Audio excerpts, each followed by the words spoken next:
Hi Foodsters! Today we are going to make loaded fries, also very lovingly known as cheesy meaty fries in Sri Lanka.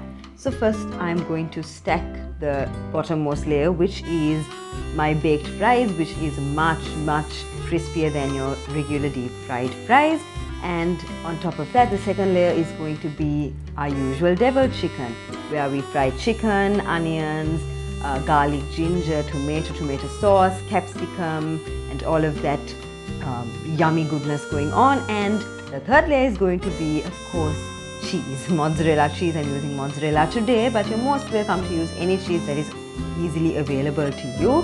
I just wanted a bit of that cheese pull, and once you combine all these three components, you've basically just got to keep it in the oven at 180 degrees Celsius for around 5 minutes, just until the cheese melts. It is so good. I really recommend you try this recipe. It's amazing.